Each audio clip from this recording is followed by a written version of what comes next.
that's not there to help protect Daniel, and she's cognizant of the facts and where they are, where she needs to minimize, lie, put blame back off onto Malaya. Could be that she's simply parroting Daniel.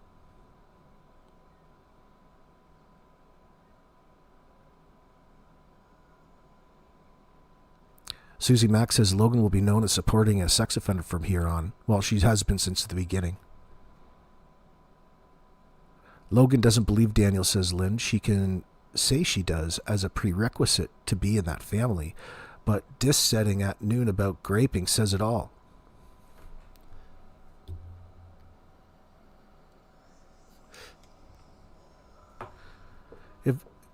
Is Logan more involved than we think? She drives a 5-speed, doesn't she? Ginger's mom? That's a great question. Something to keep on the back burner.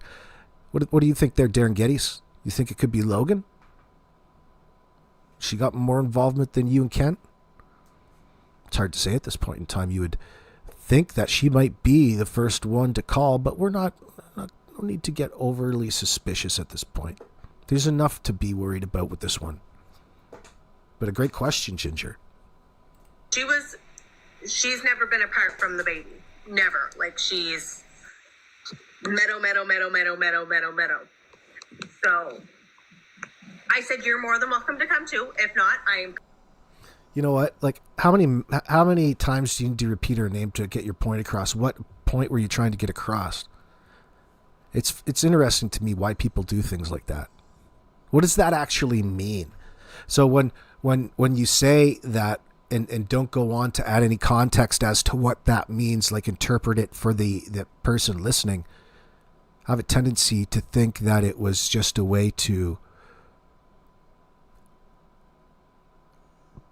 talk shit about the other person in that moment, we'll say.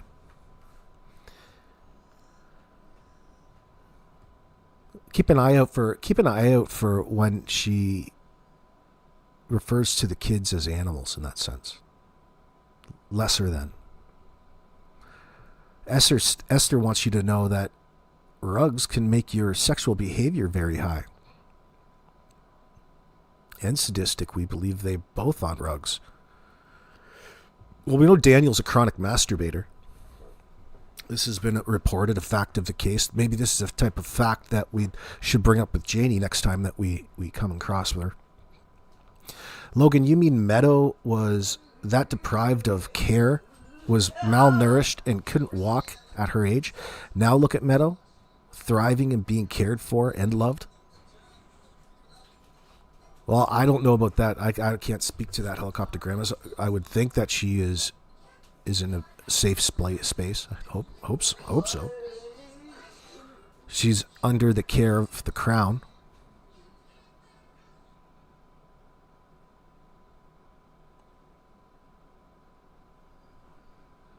It could be that they're just letting her drink Coca-Cola and eating chips all the time, and she's just plumping up that way. How do you know what she's eating? I don't know. Meadow, all of the time. What does that mean to her?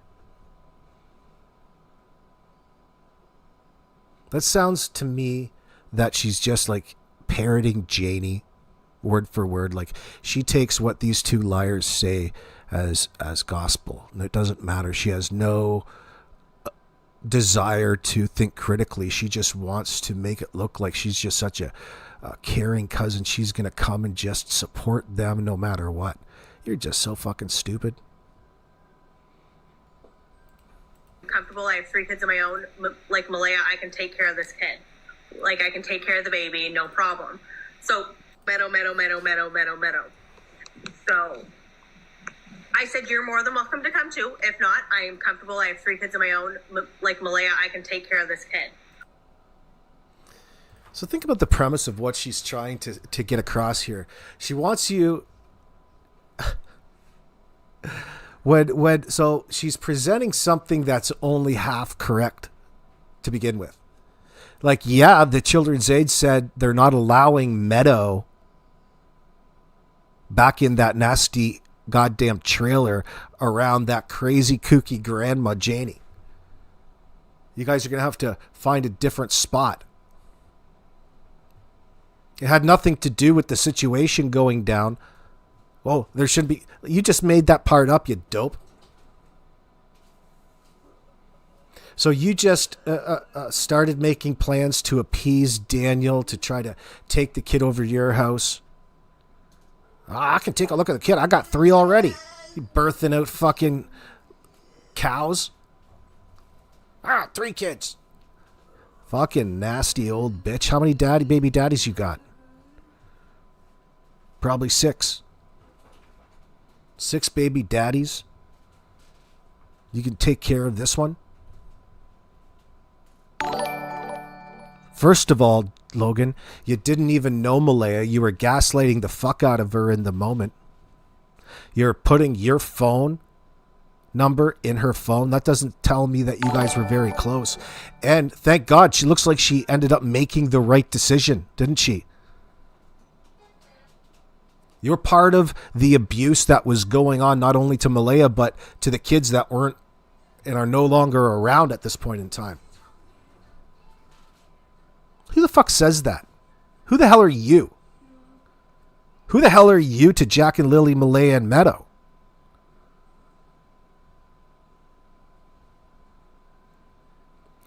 The more that you get to learn about the situation, thank you guys. Daniel's being protected by Janie and Logan. Thank you very much, Vivaldo. Helicopter Grandma, that's generous of you, darling. You can see it as they already have plans for Meadow.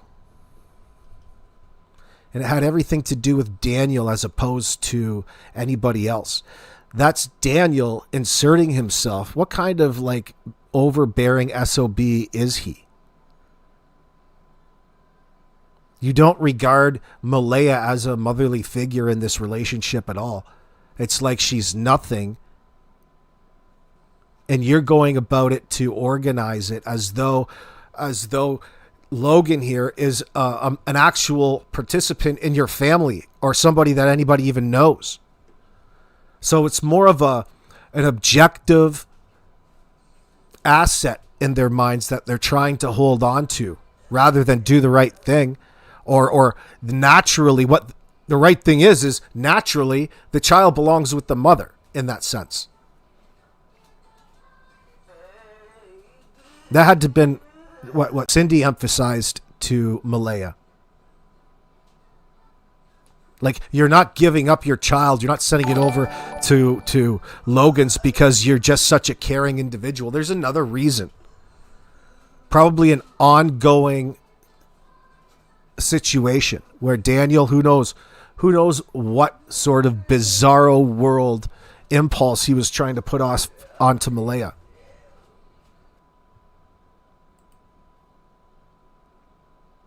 So here, she knows so much about the situation. She just mimics, parrots what Janie and Daniel have to say, which is like one sentence about Malaya. And it just happens to be this. Yeah, as soon as the baby was born, it was all Meadow, Meadow, Meadow, and the other kids fell to the wayside. This coming from the world's best parents. Like, imagine what's really going on here. Ginger's mom, Logan, the woman who got in a fight with M's family. Yeah, she's a heavyweight, but not because she's strong, just because she eats a lot. And she was at the end of the driveway with Janie throwing hands.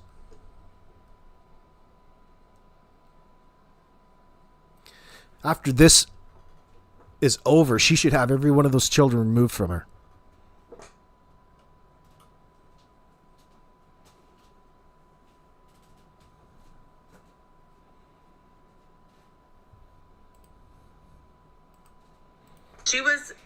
She's never been apart from the baby. Never. Like, she's Meadow, Meadow, Meadow, Meadow, Meadow, Meadow, Meadow. So I said, you're more than welcome to come too. If not, I am comfortable. I have 3 kids of my own. You're more than welcome to come too. I just stole your kid on you. Just trafficked your child on Daniel's behalf. Just stole your kid, to use an Earlism. I just stole your kid. You're welcome to come too. Get the hell out of here. Like, who the fuck believes this nonsense? You're gaslighting her. Why? And it doesn't have anything to do about how close you are personally with Meadow. You're doing this as a favor for the suspects, for the people who just unalived Jack and Lily most. That's rhetorical too. Yeah. I don't think that he was fooling anybody. There's no possible way that he was fooling anybody when everybody out there, if you're of reasonable sound mind and you can assess things in a normal sort of way, it looks the same.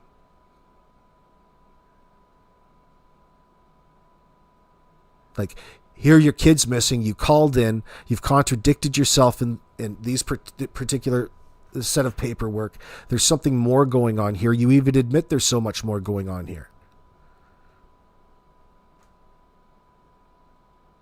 And think about how bizarre he's representing being open and transparent and cooperative when he's sitting there telling everybody he's protecting information and he's working so closely with detectives. He's answered thousands of questions, he says. Danny does. He's just nothing but a fucking liar. That tells me exactly what I figured I don't want to know from him and what it is that he's covering up. People just don't cover up an accident because they're scared of getting in trouble. No, he's covering up the absolute worst case scenario, desperate in order not to be branded and found guilty of the worst crimes imaginable that we can possibly put on somebody, which is unaliving children. And on top of that, he's now going to be a sex offender. And it all has to do with each other. Absolutely it does. Trail hiker Danny claimed he was buddies with the cops. Oh, yeah. Well, if that's what he thinks. He's got weekly conversations with them. Little old did Danny realize they're building a case and letting him run his mouth. I mean, that's how the case progresses. I mean, there's only one place to look in this scenario as far as I'm concerned, based off of all the questionable behavior by the parents. Like, I mean, mind you, these aren't things that your RCMP spokesperson is going to be admitting out there and telling everybody and talking to us about. That's what the kind of fun we have. Let that up to us. You're saying 4 hours interrogation, let's pray they have enough evidence. Oh, you're not just relying on one thing. That's the benefit to keeping it a missing persons case. They can keep pulling you in there and talking to you and keep it going on for as long as possible. It keeps their investigative their procedures a little bit more open to time and not being constrained in order to find and possibly jeopardize not getting the charges the individual deserves. Oh, things will change as soon as he's convicted. Things will take a little bit of a different jump, because it would be foolish for even the mainstream media not to point out the problem with there being a sex offender who's now was found guilty of SA, living with two kids who were now missing. Time to reevaluate. But it sounds like they're doing that already. They're evaluating, maybe on a slower time frame. Would the RCMP even tell the public if remains were found? If they're building a case? Yeah. Yeah, they're not just going to come and wait until court and pull it out as like... No, it's not like that. Let me introduce Exhibit C. The kids' bodies! They wouldn't go through... You wouldn't need... No. If they found the bodies in that sense, things would take a different direction based off of autopsy, based off of the circumstances in which they recovered them from.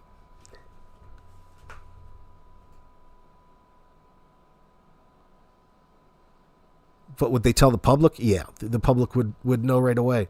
It'd be hard to hide that, because the site would have to be cordoned off, and then all of a sudden the forensics come in, do their thing. You can't hide that, really, right? But it's possible. It's possible that they don't. They. Yeah, I see what you're asking. Yeah, it's possible that they don't. They don't right away. Like, but I don't think that they're going to hold it and build the case and then come out with it afterwards. It depends. I would say is probably the safest one. But I see what you're saying. What you're getting there.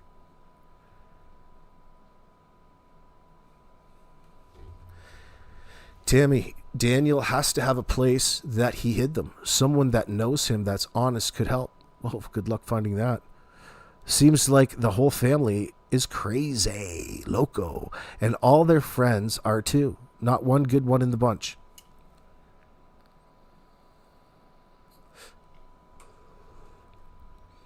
Yeah, very bizarre, isn't it, Tammy? Well, when I don't know what to tell you. Time will tell. We get to know them over time. It's surprising. It's surprising to me. Maybe they're all high. Maybe they're all dipping in.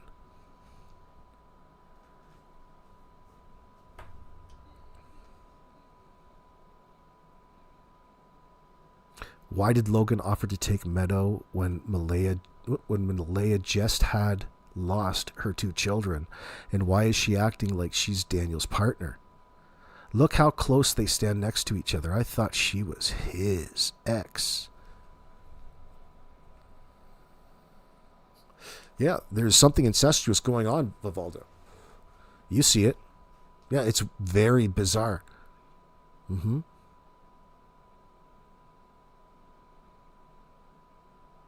Oh, there's definitely something going on, like sexually. But, I mean, an emotional bond between the two. Maybe he's begged her. Who knows? Like, she's not that bright. She doesn't even finish her statements. It's difficult to find out if it's intentional. I think it's a combination of both.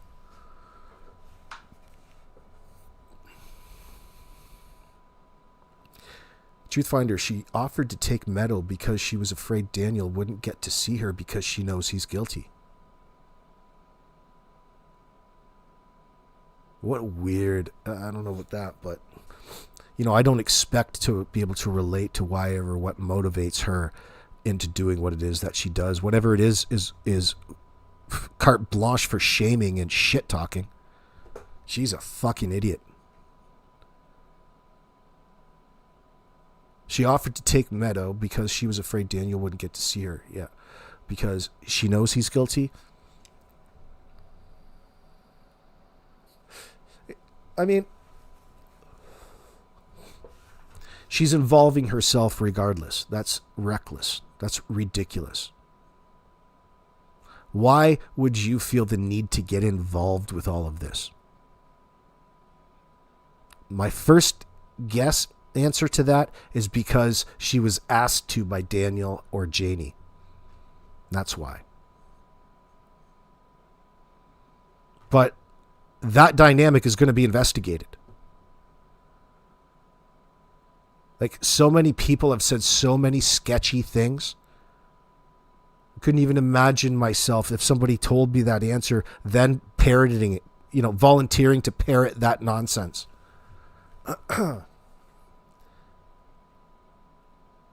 They had a real hate on for Jack and Lily in Malaya. They were treated and are treated as second best, suspicious, something to be concerned about. Imagine what she went through when she was living there. Trail Hiker, we brought that up. Logan is jealous of MBM. That comes across her fake messages up on Facebook. Historically, go over check Mike Demand's earlier videos out. He has some good ones on Logan. Was Justin there that night too? I don't know, Adele. Don't know yet.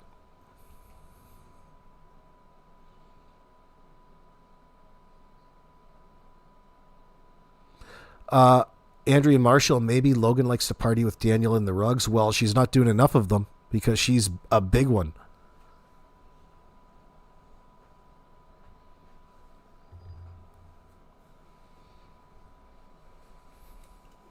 When this goes down, no one will see the cops coming.